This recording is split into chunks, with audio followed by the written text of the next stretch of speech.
The United States already hosted a World Cup in 1994. But what will happen in 2026 will be something completely different. This time, we're not just talking about hosting games. We're talking about transforming the way the world watches, experiences, and consumes football. The 2026 World Cup, hosted by the United States, Canada, and Mexico, will have its biggest stage in the United States. And it is precisely there that FIFA is betting on something much bigger than a simple competition, a new global experience for football. And the first reason is clear: infrastructure. While many countries have to build stadiums from scratch, facing delays, budget overruns, and projects that later become white elephants, the United States already had much of the infrastructure in place. Gigantic stadiums, modern, well-located, prepared for large events. Many of them are already accustomed to hosting NFL games, international concerts, historic finals,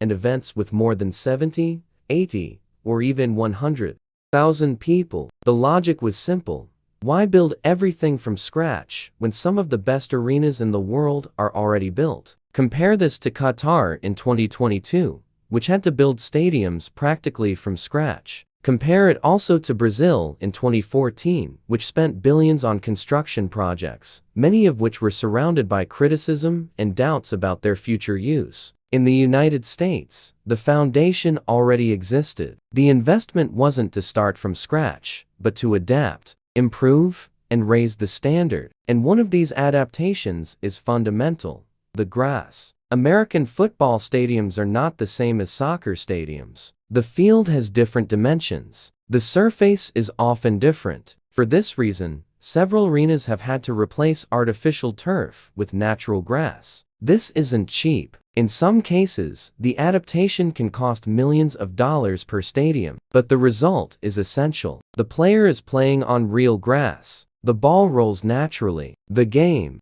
becomes more faithful to the football that the world knows. And most importantly, these improvements don't disappear after the World Cup. They remain. The stadiums continue to be better. The cities continue to have more complete infrastructure. This is not a temporary investment. It's a permanent legacy. Now, think about the experience inside the stadiums. American arenas are different from traditional stadiums in Europe and South America. They are not just places to watch a game. They are entertainment complexes. They are enormous, organized, surrounded by parking areas, access zones, technology, giant screens, well-defined sectors, restaurants, shops, and security systems prepared for crowds. Some even have a powerful advantage: a retractable cover and temperature control. Imagine a World Cup match in the sweltering Texas heat, but inside a climate-controlled stadium with a regulated temperature. While outside it might be intensely hot, inside the stadium the environment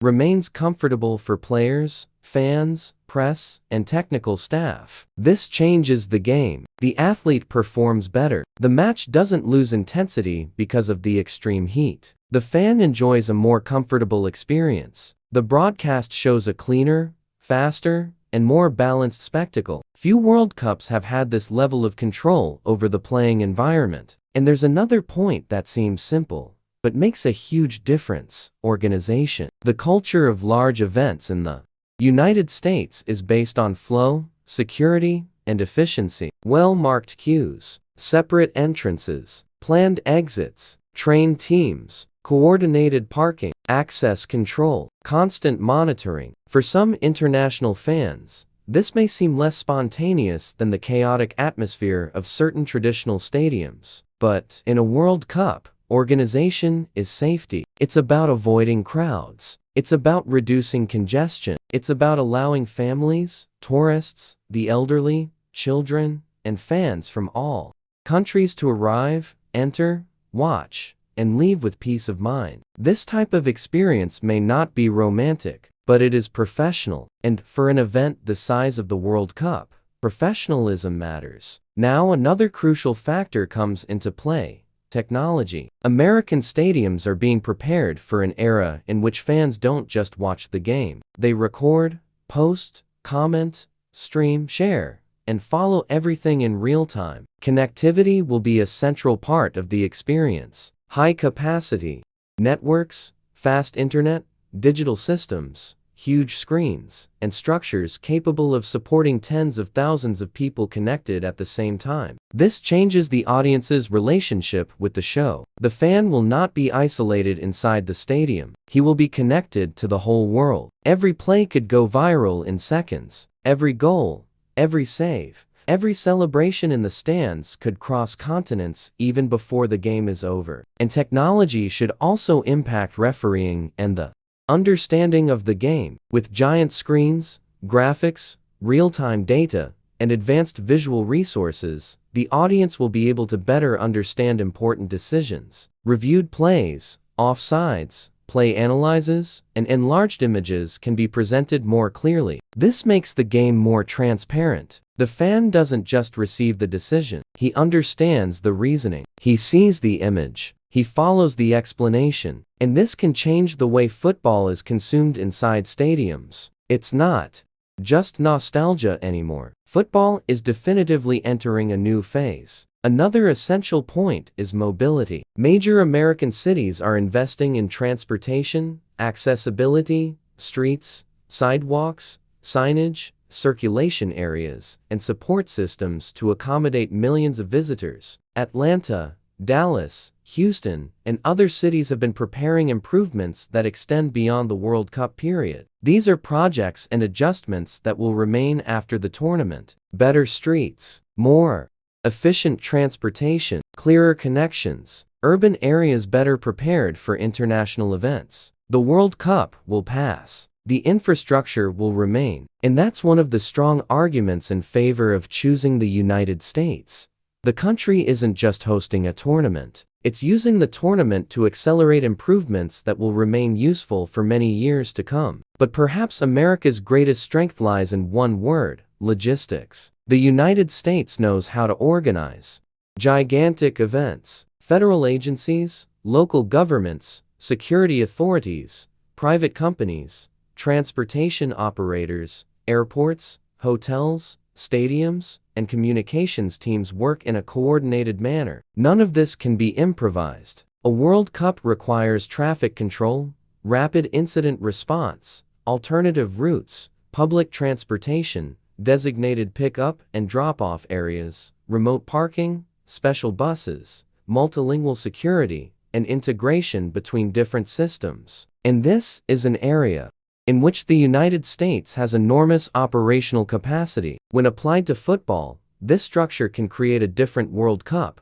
more predictable, more controlled, and more efficient. The economic impact will also be enormous. Hotels are full, restaurants are packed, airports are busy, businesses are booming, tourism is booming, global sponsors are launching campaigns, local businesses are welcoming visitors from all over the world. Cities like Atlanta, Dallas, Houston, Los Angeles, Miami, New York, and others will have a rare opportunity to host the planet for an entire month. And this movement is not limited to game days. There are training sessions, official events, fan fests, brand activations, tourism, international press, delegations, sponsors, suppliers, and millions of fans circulating. The World Cup stimulates the economy before, during, and after the event. And in the United States, this impact tends to be even greater because the country has a powerful combination: large consumer market, high purchasing power, commercial infrastructure, and enormous advertising power. Now comes a very important point: American entertainment culture. In the United States, a stadium is not just a stadium, it's a spectacle machine. These arenas host American football games, concerts, fights, corporate events, finals, festivals, and global broadcasts. Everything is designed to create an experience: light, sound, big screen, entrance, intermission, food, store, image, camera, narrative. This fits perfectly with FIFA's strategy of transforming the World Cup into an even more global product. The World Cup final could take place in a stadium that, months later, hosts another major world event. This versatility is an American hallmark. And this also affects transmission. The 2026 World Cup promises to be one of the most advanced in history in terms of audiovisual production. Multiple cameras, aerial images,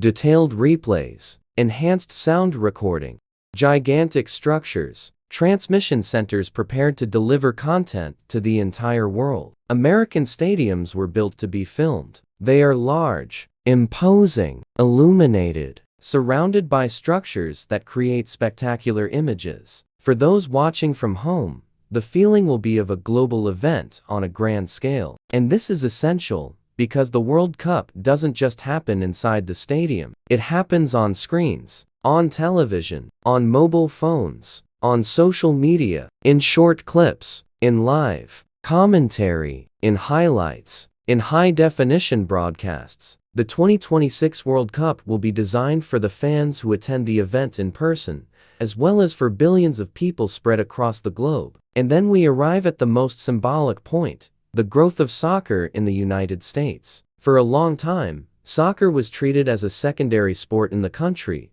behind American football, basketball, baseball, and hockey. But that is changing. The presence of big-name players, the growth of MLS, the increase in viewership, the strength of immigrant communities, and the interest of new generations are all paving the way. By 2026, with 48 national teams, 104 matches, and games spread across major cities, football will be everywhere. On television, in the streets, in bars, in stadiums, in schools, on social media, in everyday conversations. For many Americans, this will be the first World Cup that's truly close to home. The first one they'll be able to experience within their own city. And this could change the history of the sport in the country. FIFA knows this. Bringing the World Cup to the United States isn't just about rewarding a large market. It's about trying to definitively conquer one of the biggest sports markets on the planet. And there is a controversial aspect, but one that is impossible to ignore.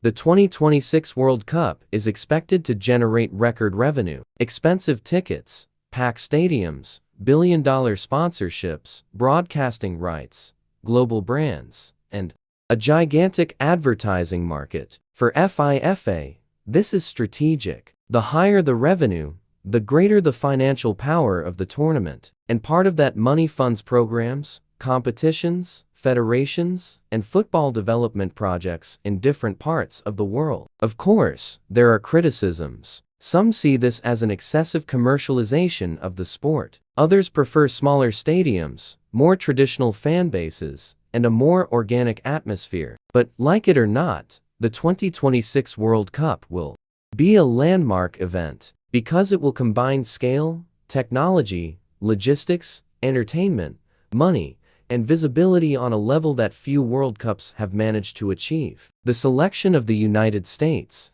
along with Canada and Mexico, was not merely a sporting decision. It was a strategic one. The infrastructure already existed. The cities will be improved. The stadiums will be adapted. The technology will be elevated. The broadcast will be global. The economic impact will be enormous. And football will gain ground in a country that still has a lot of potential to grow in this sport. Ultimately, the big question isn't just whether the United States is ready to host the World Cup. The question is different. Is the world ready to see an American-style World Cup? Because in 2026, the answer will come on the field, in the stands, on the screens, and in the streets. The stadiums will be packed. The images will circle the globe. The cities will be in the spotlight. And football, once again, will show that it is capable of reinventing itself without losing its essence. If you enjoy this type of analysis about football,